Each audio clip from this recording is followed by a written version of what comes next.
The Toronto Blue Jays deadline plans has been widely discussed, and we don't really know what their approach is going to be. Are they going to get rid of expiring contracts, or are they going to dive a little bit deeper and get rid of some controllable assets that are on the team beyond this year? Well, a piece of news that came out yesterday regarding Isiah Kiner Felefa may have revealed the truth on their plans heading into the trade deadline. He is apparently available and he is controllable beyond this season. So if the Blue Jays decide to trade him, are they going to offload some assets that are going to be around in 2025 as well? We'll break that down and much more on this episode of Jays Digest.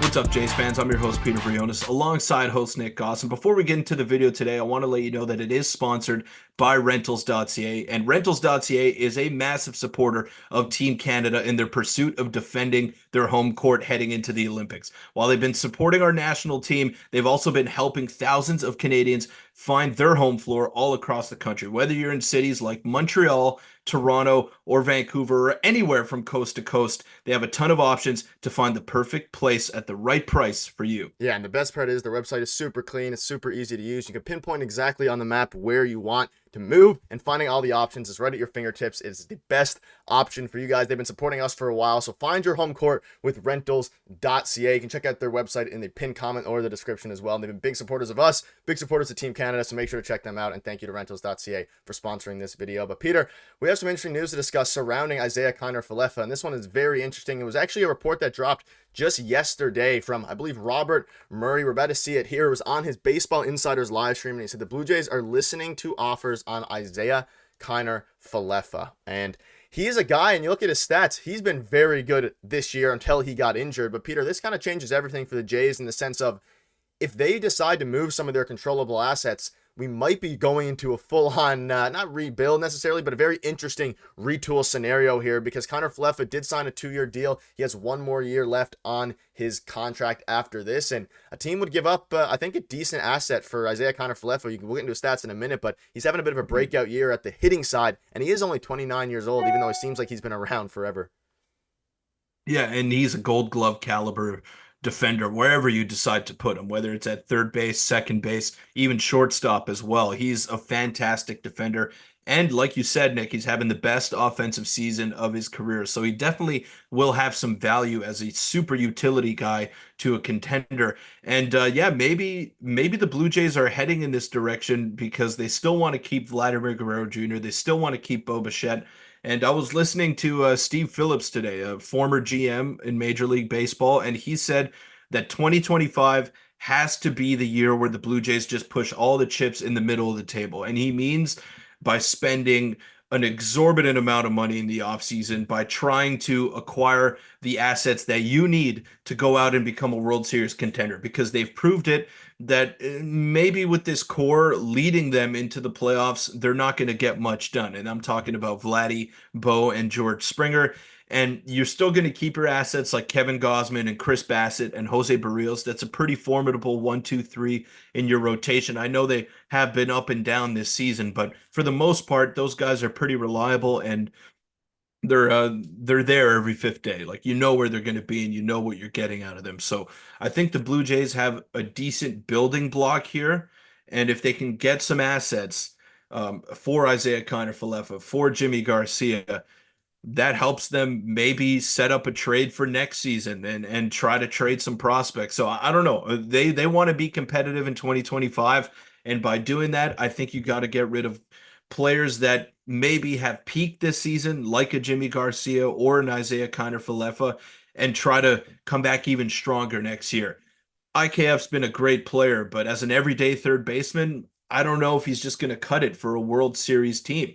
As a utility guy, he's second to none. He's going to be fantastic for a contender if the Blue Jays decide to trade him. So I could see the vision here. I could see what they're trying to do with this, and getting prospects back for IKF, for Jimmy Garcia, for Kikuchi. That might help you acquire a superstar in the offseason, or it might help you acquire a star at next deadline. Who knows? But the Jays want to be competitive in 2025. And I don't know if IKF necessarily moves the needle as much as they'd like for that to happen. Yeah, and he is at his peak value right now because he has 1 more year of control, and he's having the best season of his career, both really offensively, and he's Yeah. still a Gold Glover defensively here. And the biggest, yeah, it's interesting because we haven't spoken about him much because he got hurt. He's on his way back. We don't know if he's going to play anytime soon, but we do know that he's almost hitting 300. He tapped into some of his power. He already has more home runs than he did the past 2 years, and they're only 82 games in. So, like, if you're going to trade him, it's kind of the same sentiment as Chad Green. I'm fine with them trading him and Chad Green, both players who have control, to get some higher level prospects, not necessarily super high level, but just fill up the farm system, because the Jays need as many prospects as they can get to help retool their farm system. And whether that's to make a blockbuster trade next season, whether that's just to bolster the team in general, it's the time to move Kiner-Falefa if you are wanting to trade him. But I could see a world where Ross is maybe like, okay, we'll keep him for next year if they are trying to compete, even though I have a little bit of doubt about if he can sustain a 115 OPS plus, considering he's never done it throughout his entire career in over 400 games. Yeah, I mean, he's obviously been one of the best players on the team this year, and him getting injured at the time that he did, I really think did the Jays in. He was one of their most important players, and having him go down after he was pretty much leading off for the Blue Jays and being the engine for them, getting everything going, it just sucks. Terrible timing for him because seems like a great teammate and really a consummate professional. Wherever he's gone, I've only heard good things about him, and that reigned true on the field this year as well. We saw how great of a teammate he was, how much of an impact that he had on the team. But yeah, he could definitely help a contender out. If you're looking at all those factors as a team that wants to trade for him, I think he is a really desirable piece. And yeah, pretty hefty price tag at $7.5 million for next season. But I think his value is at an all-time high right now. The Blue Jays did well in doing that, and they have some other assets that they can offload as well. I think they can be competitive in 2025, but in order to do that, they got to get prospects and they got to restock their farm system to position themselves well for a trade to happen. Because with this same current core of players, with a couple of minor additions, I think it's delusional to think that they can go out there and be competitive again next year.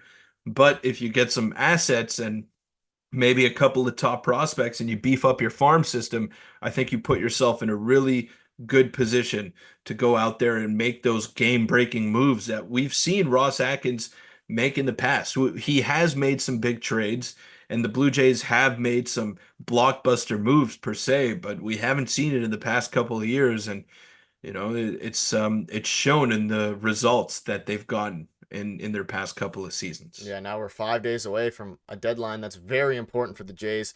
Let us know in the comments, do you want them to move on from IKF or not? But one thing before we wrap up, Peter, just want to give a shout out to Kevin Kiermaier, who's actually has announced yesterday that he's retiring after the 2024 season. This is what he had to say. He said he expressed his pride in his 12-year MLB career, but knows this will be his last, particularly given how his body feels. When you know, and I know it's time. And his dream retirement is as an outfield whisperer. Sorry, maybe he could come back as a coach for the Blue Jays or some other team, maybe the Rays. But yeah, shout out to him. This is his last year, and maybe him going like uncleared through waivers and his body not feeling good, all those things played a factor in this. But either way, congratulations to him, and maybe hopefully the Jays can, that's a dream thinking, make a push for the playoffs this year for his last year. It's not going to happen, but still, congrats to. Well, hopefully he can land on a contender. Yeah. That's what I'm hoping for him. If he wants that, I don't even know if he wants that, because he was so hell bent on coming back to Toronto and wanting to stay with the Blue Jays. His wife loves the city, from everything that we've been hearing, and he's got kids as well. So maybe it's not the best time for him to move and to start a new chapter when he senses the twilight of his career nearing. But yeah, maybe he can be the defensive coordinator for the Blue Jays after his career is over. It's not time to move for Kevin Kiermaier, but if it's time to move for you, check out rentals.ca. But Nick, I hope the Blue Jays nail this deadline, because it's going to be really important for them. Yeah, we're going to have you covered all the way through. Lots of stuff going down, a lot of moving pieces over the next 5 days. So stay tuned for that, and make sure to hit the subscribe button. Thank you guys for watching. And yeah, like you said, thank you to rentals.ca for sponsoring this one. We'll see you soon.